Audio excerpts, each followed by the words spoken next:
Welcome back to the Nerdrotic channel. My name is Gary Beekler. I'm live in San Francisco, California, and I come to you from nerdrotic.com. And we are here to cover Doctor Who Season 11, Episode 6, over halfway through now, the Demons of Punjab. And hello, everybody. How's everybody in the chat? We will get to you shortly. As always, I do a brief recap, and then we hear from you because it's a fully interactive review and recap. And actually, you are my co-host out there. You are the most important part of the show. So we are back with Doctor Who. We know my feelings on this season so far. It has not been good. I'm sorry to say. I gave it a good shot. Now, while this episode wasn't, again, the worst, as far as character development on side characters, it did probably one of the best jobs of any episode this season. But again, we had this major red herring villain that was nothing. That seems to be what we're going to get this season. So as I go on, spoilers.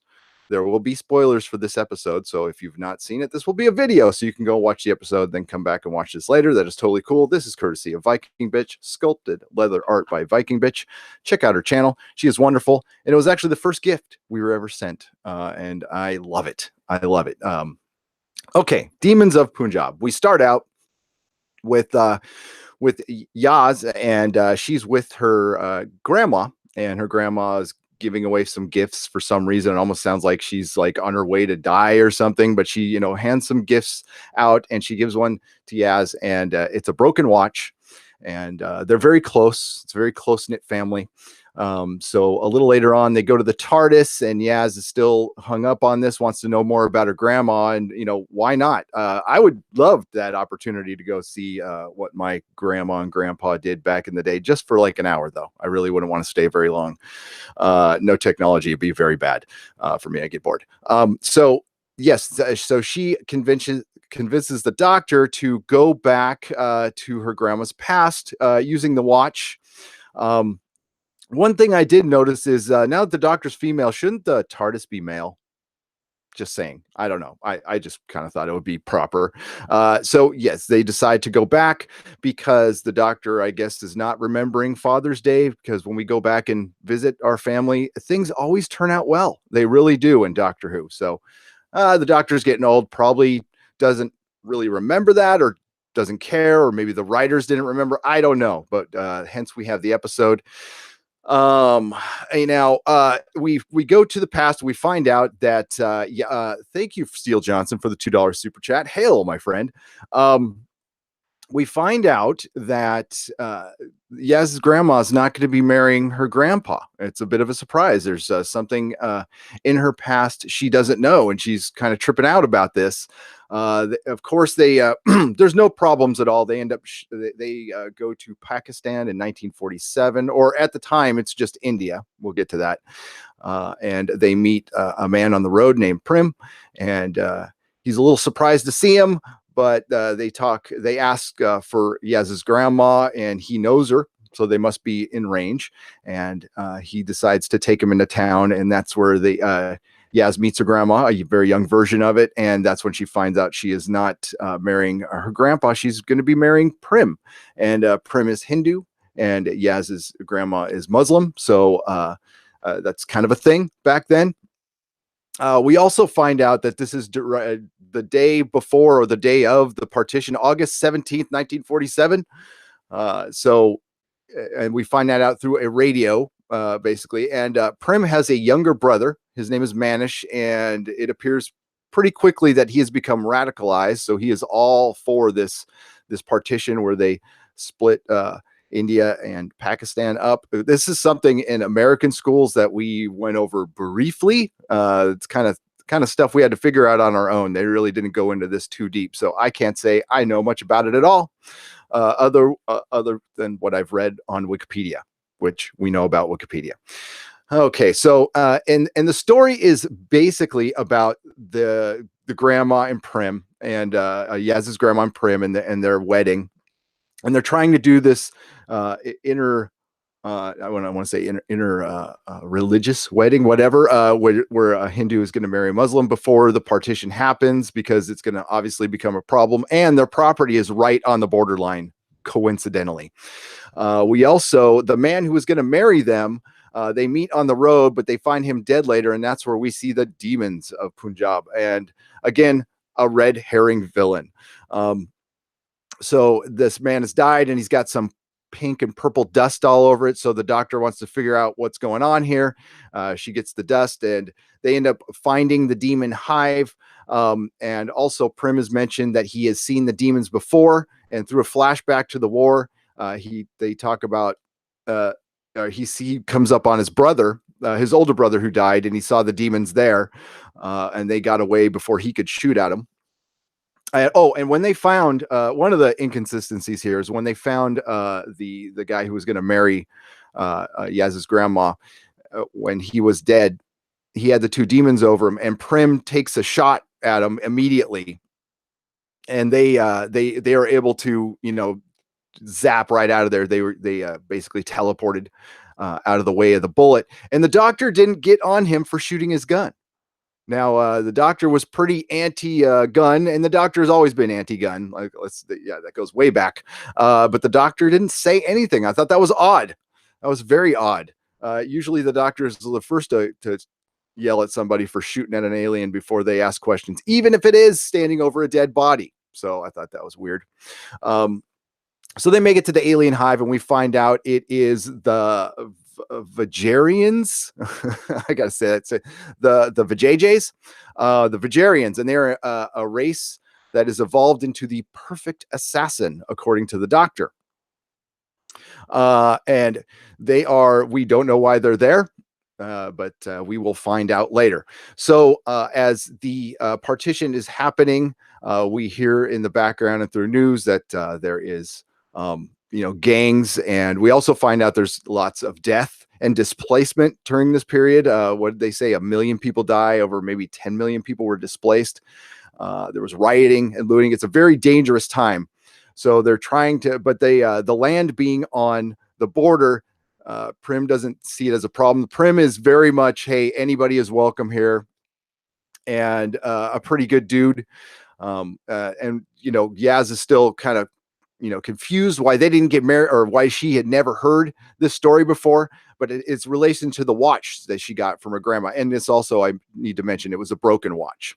All right. So basically we find out that the villains are not actual villains. Big surprise for Doctor Who this season.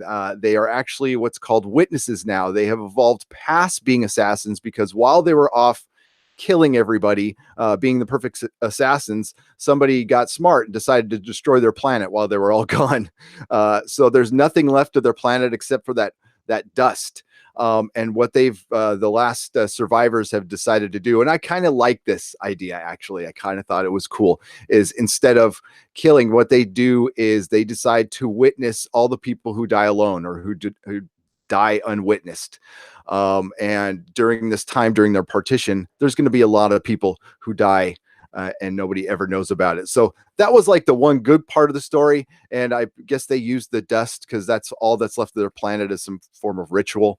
And it kind of reminded me of Hitchhiker. Didn't it remind you of Hitchhiker, of Wowbagger? Is it Barwick Wowbagger? The one who decides to, he's an immortal, so he decides to insult the entire universe. Yeah, that's what I thought of anyway. So we find out that the villains aren't really villains, and we find out that the true bad guy is Manish, Prim's little brother. He's been radicalized, and he's against this wedding, even though he had, with Yaz's grandma, he had spent the whole time, Prim was off at war, he had spent the whole time farming the land with her. And I thought they were going to do like he was in love with her. Excuse me. But no, he got radicalized. So he wants the Muslims over there, and the Hindus over here. He wants the purity of religion, or, again, radical. So he decides to sabotage the wedding by letting a group of men who are running around and trying to get all the Muslims out of India, or in that village, trying to just run all the Muslims over to Pakistan, that there are Muslims on their land. And Prim decides to face off with him. Now, of course, the doctor cannot interfere. The doctor finds out that Prim is going to die, and does nothing about it. It's one of those fixed points in time that the doctor ignores all the time. So it was just this time it worked. So this is a second time, if we go back to the Rosa episode where the doctor has to basically just look sad and let things happen. And that's kind of the danger of doing these shows, when you get into a dark history. If you want to get into dark history, you're going to have to be dark, and the doctor's going to have to do a lot of nothing. I personally come to Doctor Who to have fun. It's not a show that I require a lot of thinking. There's some very good stories, and they can mix some of that stuff in very intelligently. This one again was done like an after school special. Now they didn't really go heavy handed on the colonization.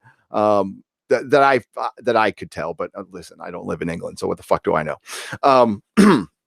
But as far as the partition, it was just always kind of in the background, and they dealt with it just within this family and the radicalized brother. And he does end up killing his brother, and that's why Yaz never knew he existed. While they were doing, actually, the doctor marries them before he gets killed. Of course, the doctor marries them, and the grandma dropped the watch, and that's how the watch got broken. And that was the moment where they got married. So that's why it was so special to her, because it was a moment frozen in time, of course. So yes, basically the lesson of this after school special is our grandparents have been through some shit. Yes, they have. Yeah, always remember, and they're old, so they've done a lot of stuff. I don't know. Again, as far as like the character of Prim, Manish, the grandma, the young version of the grandma, I'm forgetting her name, by the way. That was done pretty well. That stuff was done okay. But we now know more about Yaz's past family than we know about Yaz. She's been just kind of in the background this whole series. And again, we're halfway through. So I think I need to know a little more about her, not her through her family. Maybe as she interacts with her modern family, which was somewhat interesting, but yeah, she's just there. Yeah, I saw the rating for this episode on IMDb, and the ratings have been slowly going down on IMDb. Now it's IMDb, so take it with whatever grain of salt you want to. But like the first episode had an 8.2. The Woman Who Fell to Earth had a 7.5. The Ghost Monument 6.7. Rosa 7.8. Arachnids in the UK 6.0.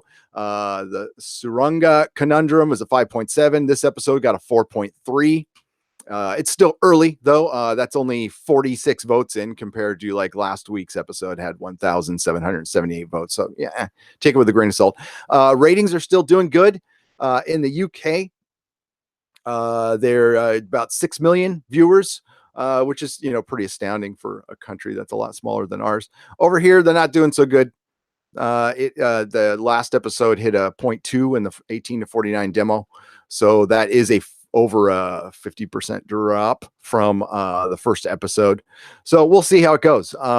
As far as the criticisms, they remain the same for me. It really, Jodie Whittaker is doing an impression, and the writing is very basic. It's very after school, and it's not a lot of fun. If they want to be basic and after school and it's fun, it's forgivable. But yeah, this episode was it's another forgettable episode. It was, it wasn't the worst thing in the world, but it wasn't anywhere near great. And I don't think that's what they wanted. I've been saying it over and over again, but we're halfway through season 11, and I don't think it's any better than season 10, to be honest with you.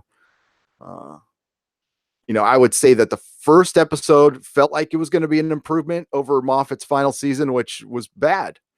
But yeah, I don't know. Let's get to how you guys feel about it. Yeah, at the end of the episode, Yaz talks to her grandma, and the grandma actually offers to, like, do you want to hear the story about the watch? And Yaz goes, nope, we're cool. We're cool. And she just says, I love you, grandma, which it's nice. And yes, of course it's nice. You got to tell your grandma that you love her. Please do that. But as far as like classic Who, like even I'm trying to, before I even say that, I'm trying to think about what's the standout episode of season 10. It's probably the Return of the Master, but that was just because of the Return of the Master. But even in Capaldi's first couple seasons, there's memorable episodes. There's Flatline, there's Murder on the Orient Express. There's I know the one. What's the one? Sleep. Everybody loves. I don't like that one. But let's hear what you guys thought of the episode. Yeah, I'd give it a solid like 4.5 out of 10, maybe. Um, yeah, we got the usual. Again, thank you, Steele Johnson, for the $2 super chat. Hail to you, my friend. And we have Mary Ashmead here, and Jodie, and Brent Newman, Silver Spike, of course, and Mako, CD Horde, Chris Persia, Tickaman Blade, again, Steele Johnson, Mr. Roboto, Tim F, Frag Minion. What's up, Frag Minion? President Saad. How's it going? If I'm saying that wrong, sorry.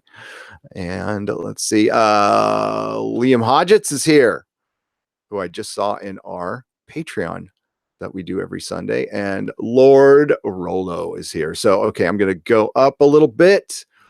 Yeah, Gary, the element was interesting, but they really didn't need to use the aliens at all. I mean, they could have had this episode last if they just kept the aliens out of it. The aliens served no purpose except for a concept. Like the red herring, that was the biggest problem we had with Stephen Moffat. He was Mr. Red Herring, and they're doing it again. So I'm wondering if it was him.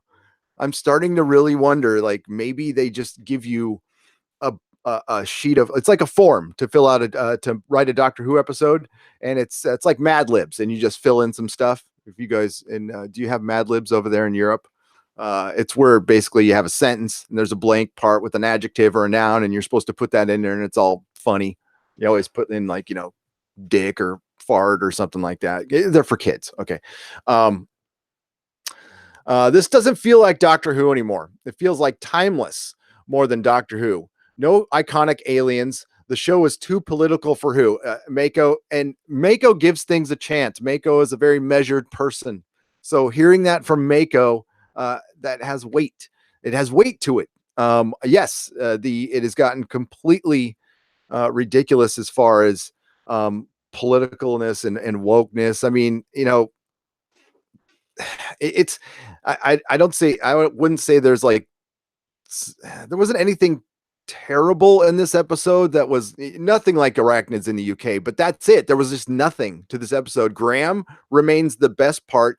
At the end, when Yaz is just tripping on her grandma, not telling her something. Yeah, our grandparents have lived long lives. They're not going to remember everything. Graham has the best part in this episode where he goes, she's lived a long life, and we see our lives through ourselves. So there's, we might not even remember it correctly. So, and he's all, get some perspective, live for today. You're in 1947 in Pakistan with a doctor. It's cool, and yeah, that was a cool scene. But again, our best moments are from a B-level companion, Oh, I'm going to try to find this article. It was pretty funny. Clarkson. Sorry, I should have had this up. It was Jeremy Clarkson wrote something for The Sun for Doctor Who, and it was funny. I read it last night. Yeah, there it is. I'll read that. Let me read a couple more chats and I'll read it. And some of you out there might not like Jeremy Clarkson. I think he's funny. There we go. And I'll read that towards the end. I refuse to watch since the last few boring stories, says the doctor. The doctor is saying this. The doctor is refusing to watch his/her own show. God, yeah, now we got to say that. His own show. I see Tom Baker in there. So that's the fourth doctor refusing to watch his own show. That says it all. Kind of dropped the mic right there. Just got in the car. Perfect timing. Yes. It's always good for somebody named Steele Johnson to have a good timing. I'll just say that. So already there was an inking that Prim would be out of the picture. Yeah, Prim, we knew Prim was going to die. There was no stakes. We knew Prim was going to die.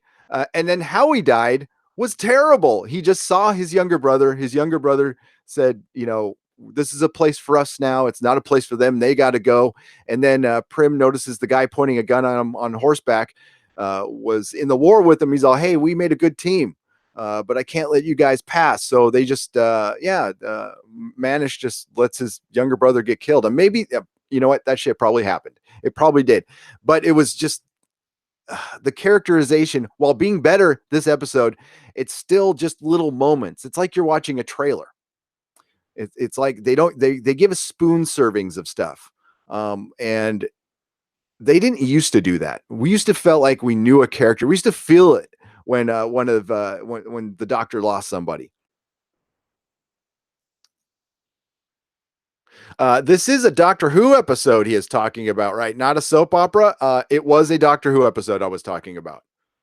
Um, a granddaughter wanted to go in the past to see, her first choice to go back in the past to see what her grandma did. Now, again, I had mentioned I myself will be curious. That would not be the first thing I ask for. The first thing will be like Elvis, the Beatles, something, Douglas Adams. If I could just go back in time and tell Douglas Adams not to work out that day. And fuck the timeline. Fuck the timeline. We need Douglas Adams. It's the thuggy cult. Again, I'll tell you. This is Brent Newman. Tuggy. Molaram. For a sec, I thought you were Mariska Haggerty. What? Mariska Haggerty in the cover of the picture. Oh, okay. Down. What's up, Daniel Nolan? How's it going? Doctor has always been anti-gun. Yeah, he has. Has the guy watched the third Doctor stories or the Attack of the Cybermen? Yes, I have. But I've also watched the fourth Doctor, which is in your avatar there. And he was anti-gun. Now, he wasn't out there like screaming about the NRA and anti-gun like in those episodes, but no, the Doctor was not about shooting people. Yes, I have seen those episodes. I love the third Doctor. When I say always anti-gun, the first time I saw something where the Doctor was, saying something about not shooting people first or something was the fourth Doctor. The question is, if they get the chance, if they get a chance to, since the show would get canceled, if the series isn't an absolute hit. Okay, that's what you're asking. If the show would get canceled. No, I don't think that it needs to be an absolute hit. The show does not need to be an absolute hit.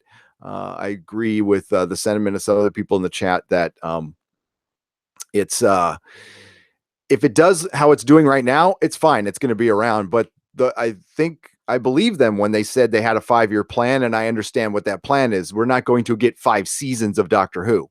And if we go look at the wording of that, they said we have a 5-year plan, not a 5-season plan. So, yeah, I think it's what it has been for the last few years. It's like you might get a season back to back, but then there'll be a split season or a year.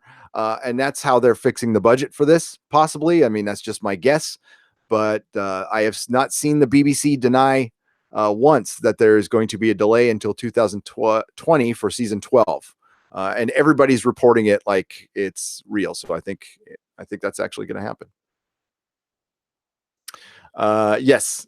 Now, again, the Silver Spike says that, yeah, the Doctor has always been anti-gun. Yeah. I mean, I will next week. I'll have the specific moment I saw it with the fourth Doctor. I cannot remember what episode it was though.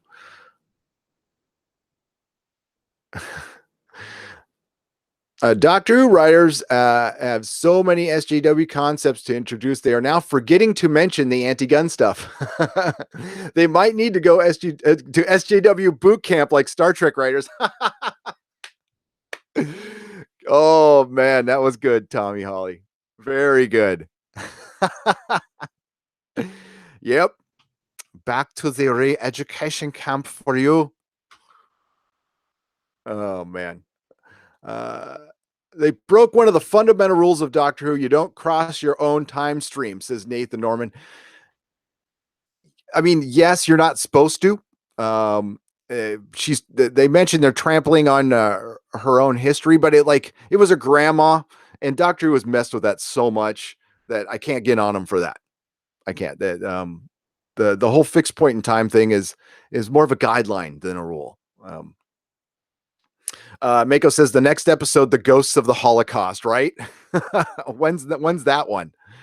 Oh, jeez. Yeah, we can go see when the Spanish, wipe out The Aztec and the Incas. That'd be fun. That's a fun episode. Can't wait for that one. A Doctor Who's gone off the rails in more than one way. Fragmented, you are correct. You are correct. It is. It's long in the tooth. It's old. It came out as an all new, all different, but that's only on the surface. They just did that as far as looks, as far as actually being new and different stories. Yeah, we're getting these new bad guys that are meaningless. We're getting little babies that eat spaceships and they're cutesy wootsy and they kill a bunch of people. So the Doctor let it go. We get spider sympathy. We get sympathy for spiders, although the spider killed 3 to 4 people and nobody gave a damn about that.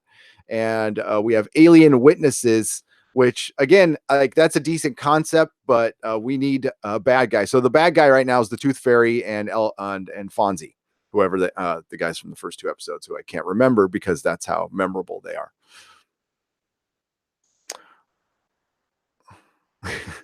Doctor Who is fun. Muslims on this side, Hindus on that side. Mako. Jesus Christ. Gary, seriously, couldn't they have done something akin to what the Doctor did in Fires of Pompeii? Couldn't she have saved him still, ensuring Yaz's timeline we preserve? Yeah, there's a way. We've done some of that timey-wimey stuff, but there is a way. Okay, so as promised, I will end it with this, and it's Jeremy Clarkson on Doctor Who, and I'll just read a bit of it. And you guys, it's from the Sun. Oh my God, when I was over there in London, I read this shit all the time. Your guys' media over there is brutal. I love it. All right, Jeremy Clarkson. BBC is now only giving frontline jobs to women, just like Doctor Who, and they've totally lost the plot. Back in the summer, BBC chief actually said that the days of middle-aged white men standing on hills telling the viewers things are over, writes Jeremy Clarkson. Angry fans say it's littered with ham-fisted attempts to ram lefty dogma down our throats. And if you look at the storylines, it seems they do have a point. Viewing figures for this year's Doctor Who series starring Jodie Whittaker are not doing well, writes Jeremy Clarkson. The Doctor has witnessed a man giving birth and has visited civil rights activists in Alabama in the 1950s. It's not so much exterminate as it is indoctrinate. Next up, I should imagine the TARDIS will be serviced free of charge by a nice bearded man called Jeremy Corbyn. The BBC really is having a hard time with being neutral these days. I heard one of the news reports this week explain that that might be that's just a little, okay. One of the fat cast businessmen who pay themselves too much that they should think twice. I got to reread that because I butchered it. I heard of its news reporters this week explaining that the fat cat businessmen who pay themselves too much should think twice. He may have a point. It may have something many people agree with, but his job is to report the news, not give his opinion on it. We get the consistency we get this consistency these days. No, we don't. I don't know what that. Maybe that had nothing to do with what was on the bottom there, but that's what I thought was pretty funny, and it's nice to hear that coming from you guys over there. And it's not, and I'll say right here, it's not that if it's lefty or righty politics being shoved down our throats. I have an equal problem with that. I want to go to my escapism to escape and have fun. I get plenty of that stuff and I'm not sensitive to it. That's not what I do this show for. That's not what I go watch TV for. I don't watch Doctor Who to learn about the partition. I will go to Wikipedia, which I did on my own when I heard somebody talking about it.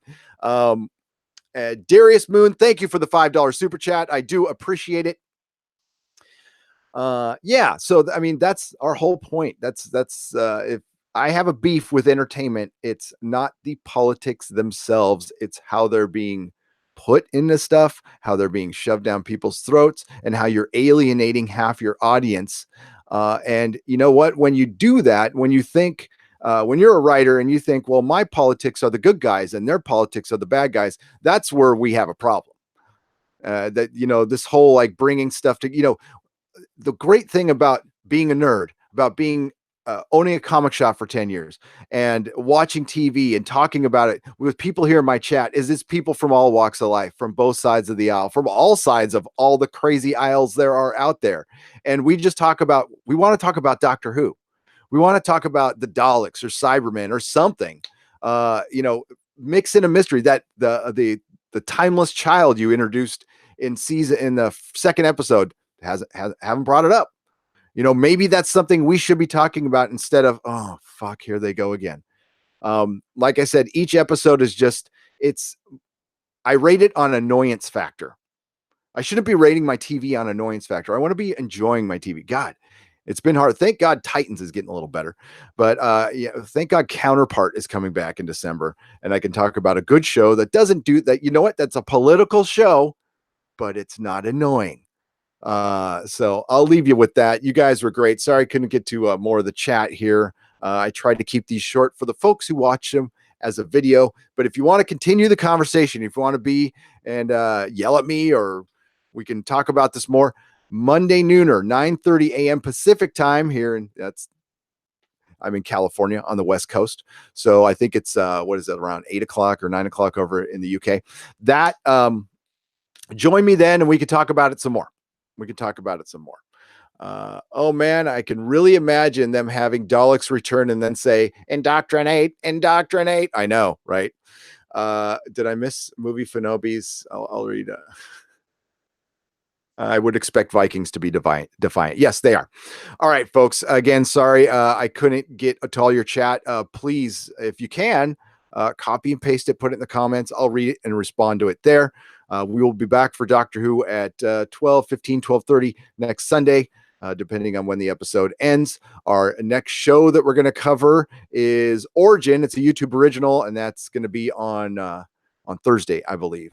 And we're going back to The Gifted and Manifest, but those are going to be recorded videos. You guys are great. Thank you for the super chats from Steel Robot and Darius Moon. I do appreciate it. Please check out our Patreon, patreon.com/nerdrotic, where we give you stuff and extra content. And of course, our live schedule is at nerdrotic.com. And on the right-hand side, you see our live schedule. You guys are great. Doctor Who is lost, but there's a lot of good old stuff to get through. I haven't read all the comics. There's a lot of books. And maybe if this thing crashes and burns, we'll get a change. The biggest problem right now is Chibnall as the showrunner. I'll leave you with that. So everybody, thank you. Have a great day, and may the small folks sing songs of your greatness.